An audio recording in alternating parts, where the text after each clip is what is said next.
kita lanjutkan. Tadi di samping hukum Islam yang 5, hukum Islam juga bisa dibagi menjadi namanya hukum azimah dan hukum rukhsahnya. Istilah aja nih, tambahan ilmu. Hukum azimah adalah hukum pokok. Misalnya ya ayyuhalladzina amanu kutiba alaikumusiyam, hukum bagi siapa saja yang mukallaf dan masuk padanya Ramadan maka wajib puasa. Nah, kalau ada keadaan itu namanya hukum azimah. Nah, kalau ada keadaan tertentu dia boleh mendapatkan hukum rukhsah. Misalnya dia sedang bepergian atau dia sedang sakit, disebutkan di ayat berikutnya, maka dia boleh tidak puasa dan mengganti di hari yang lain. Itu namanya hukum rukhsah. Jadi memang Islam sudah punya dua bentuk hukum, ada azimah, ada rukhsah. Itu bukan pelin-pelan, memang hukumnya begitu. Kalau kondisinya normal hukumnya gini, kalau kondisinya tidak normal hukumnya begini. Sudah dibuat aturan yang demikian. Oke, setelah kita udah tahu masalah hukum Islam, kita akan bahas tentang dari hukum Islam tadi kan diambil dari sumber hukum Islam. Ini siapa yang ambil? Ya. Dulu para sahabat ketika membersamai Rasulullah, maka ia menjalankan Islam itu demikian saja dari Rasulullah. Quran sendiri kan lewatnya Rasulullah. Jadi misalnya, katakan kalau kita boleh ilustrasi, datang perintah sholat, itu kan datang perintah ketika Isra Mi'raj, oke ya? Maka begitu datang perintah sholat, Rasulullah menyampaikan ke sahabat, kemudian para sahabat ikut sholat, dan Rasul menyampaikan, ini menarik untuk sholat, Rasul mengatakan, "Sallu kama ra'aitumuni usolli." Salatlah sebagaimana kau lihat aku salat. Ya udah, sahabat melihat Rasulullah salat, ya udah demikian aja dijalankan. Nah, sekarang kita buat detailisasi perkara. Ketika para sahabat mendengar perintah Rasul, "Sallu kama ra'aitumuni usolli." Salatlah sebagaimana kau lihat aku salat. Maka otomatis para sahabat memasang pikirannya, memasang pemahamannya. Oh, saya disuruh sholat seperti Rasulullah. Ya udah, dijalankanlah demikian itu. Oke ya? Tibalah generasi berikutnya, maka sahabat menyampaikan, aku lihat Rasulullah begini, aku lihat Rasulullah begini, aku lihat Rasulullah begini. Nah, itulah yang akhirnya mengkristal menjadi ilmu fikih. Nah, proses memahami dasar hukum sehingga menjadi hukum, itu namanya ijtihad. Bisa dipahami ya? Kan para sahabat ini memahami perintah Rasulullah. Nah, para ulama memahami dari apa yang disampaikan para sahabat sebelumnya. Nah, proses memahami supaya hukum ini bisa dipahami masyarakat dengan baik, itu namanya ijtihad. Tentu ruang ijtihad bukan terhadap sumber hukum yang sudah jelas, ya ayyuhalladzina amanu kutiba alaikumusiyam, nggak perlu ijtihad. Tapi ruang ijtihad adalah terhadap hal-hal yang bisa jadi tidak dengan mudah bisa dipahami sehingga perlu ijtihad para ulama. Tapi gambarannya tadi ya, jadi para sahabat ketika menjalankan hukum Islam itu demikianlah ia jalankan karena memang datang dari Rasulullah. Nah, tiba saatnya ketika nanti kasusnya memang perlu penjelasan, itulah awal akhirnya lahir ijtihad. Misalnya ada seorang sahabat yang diutus oleh Rasulullah ke salah satu tempat, atau ia sedang dalam keadaan tertentu, kemudian ia junub, sementara ia baru dengar tentang bolehnya tayamum. Tapi tayamum itu kan dari wudu. Nah, kalau dari junub gimana?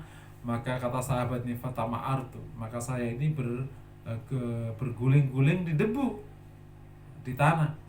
Setelah ia lakukan, ia datang ke Madinah melapor ke Rasulullah. Kemudian Rasul baru menjelaskan, cukup bagimu untuk seperti ini. Nah, ini kan sahabat ini sebenarnya sedang menjalankan fungsi ijtihad yang kemudian kita kenal belakangan itu. Waktu itu sahabat gimana? Ya udah, karena ada kasus belum mendapatkan penjelasan langsung dari Rasulullah, tapi dia harus menjalankan hukum karena wajib sholat, maka dia menjalankan apa yang ia pahami. Itulah awal ada ijtihad. Demikian juga ada kasus yang lain yang mirip, tapi ini kedapatannya benar. Ada seorang sahabat kemudian dalam salah satu kondisi di mana sangat kedinginan sementara ia junub. Ia tahu nggak mungkin Islam ini membiarkan orang dalam kematian, latul qubaidikum ila tahluka. Maka sahabat ini akhirnya beristihad untuk tayamum, tidak mandi karena kondisinya sangat dingin. Lapor ke Rasulullah, dibenarkan. Ini namanya kondisi hukum di zaman sahabat. Nah, tiba saatnya generasi berikutnya, maka ia mencoba untuk memahami apa yang terjadi, ditarik kepada dasar hukum, namanya istihad. Dia coba memahami apa yang ada di sunnah yang bisa jadi belum jelas, dicari cara-cari sini, itu namanya istihad yang akhirnya nanti memperkaya hukum Islam.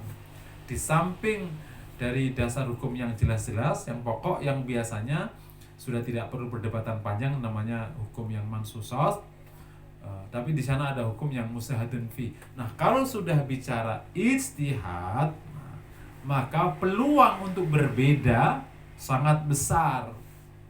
Kenapa? Karena bukan sumbernya yang berbeda, tapi bisa menggunakan dasar yang satu dan yang lain menggunakan dasar yang kedua, gitu. Menggunakan seperti kejadian di zaman Abu Bakar dan Umar. Zaman Abu Bakar, ketika menghadapi kasus orang yang tidak membayar zakat, Abu Bakar dan Umar berbeda pandangan.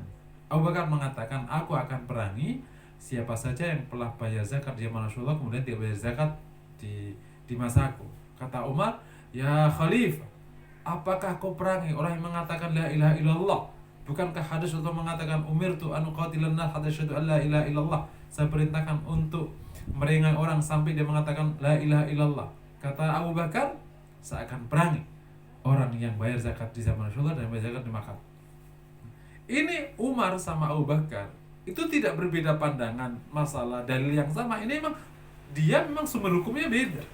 Abu Bakar menggunakan sumber hukum masalah sholat dan zakat yang terus disatukan dalam Al-Quran, sementara Umar menggunakan sumber hukum hadis. Hasilnya beda, tapi faktanya Abu Bakar dapat taufik dari Allah dan dia akhirnya ambil keputusan untuk memerangi, dan benar Umar mengatakan seperti yang Abu Bakar memberikan taufik dari Allah Taala, karena Abu Bakar tidak bergeming. Terkadang masalahnya itu dari pemahaman, yakni hadisnya sama tapi pemahamannya berbeda, jadi hasilnya beda. Terkadang masalahnya ada di memahami keadaan ini dipahami sebagai apa. Nah, itu yang akhirnya nanti menimbulkan bid'ah nggak bid'ah itu. Kasusnya banyak sekali. Keadaan ini kita anggap sebagai apa? Contoh gini aja, ngarpetin masjid. Kalau kita anggap sebagai tindakan syariah, bisa jadi perkara itu. Tapi kalau ini tindakan, bukan tindakan yang dimaksudkan bagi tindakan syariah, ya maka dibiarkan. Dan para ulama menganggap itu tindakan yang tidak dimaksudkan sebagai tindakan syar'i.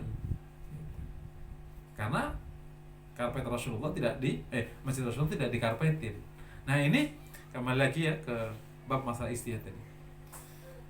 Memahami hukum dari sumber hukum, itu namanya istihad. Dan kalau sudah istihad, maka ruang berbeda menjadi besar.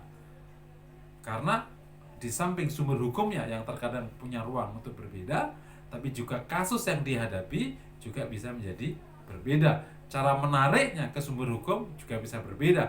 Yang satu menggunakan kias, yang satu tidak menggunakan kias. Itu juga hasilnya berbeda. Makanya sampai hari ini misalnya terjadi kasus zakat profesi, termasuk bahkan membayar zakat fitrah 2-3 hari sebelumnya, bakal zakat fitrah dengan beras atau dengan korma, atau boleh dengan uang atau tidak boleh dengan uang. Itu semua kasus yang muncul belakangan karena istihad, maka ruangnya berbeda. Makanya pesan saya di kajian perdana fikih ini, atau materi pertama dalam kajian fikih ini adalah karena fikih ini banyak sekali hukum yang sumbernya istihad atau sumbernya tidak dalil-dalil yang mansus, maka kita harus lapang dada. Makanya kaidahnya, selama tindakan fikih seseorang, kembali lagi, selama tindakan hukum seorang itu dapat diterima oleh salah satu mazhab 4, kita langsung sempitkan saja ke mazhab 4,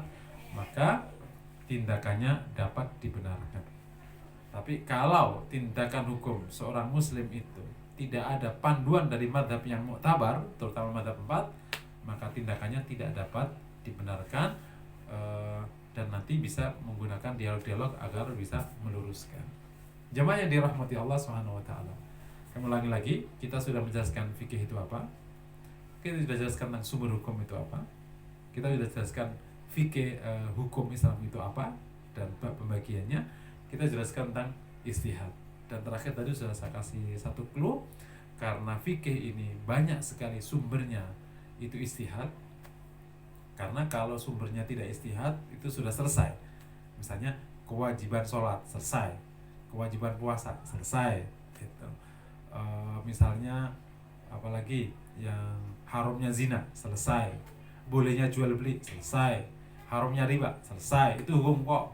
Tapi begitu sudah bicara detail, banyak sekali ruang istihad. Dan kalau istihad, maka pastikan kita lapang dada. Rumusnya, selama tindakan seorang muslim, tindakan hukumnya itu memang ada dasarnya di mazhab mu'tabar, mazhab yang diterima, terutama mazhab 4, maka tindakannya dapat dibenarkan. Tapi kalau tindakan seorang muslim, tindakan hukumnya tidak ada rujukan di mazhab yang mu'tabar, mazhab yang diterima, terutama mazhab 4, maka tindakannya tidak dapat dibenarkan. Oleh karena, tapi di konteks itu perlu dialog supaya nanti terjadi perbaikan yang lebih baik dan lebih bijaksana. Jemaah yang dirahmati Allah, mungkin demikian yang dapat saya sampaikan. Ini baru perdana pengantar, dan kami persilakan untuk mengajukan pertanyaan. Semoga Bapak Ibu yang dirahmati Allah, terutama yang sekarang sedang menyaksikan langsung, mendapatkan barokah dari Allah SWT, dan terutama dalam kondisi wabah yang sedang pandemi di dunia dan juga termasuk Indonesia, segera diangkat oleh Allah Subhanahu wa taala, dan kita semua kembali normal, selamat dan sehat. Amin ya rabbal alamin. Aqulu qouli hadza wa sallallahu wasallam ala Muhammad. Assalamualaikum warahmatullahi wabarakatuh.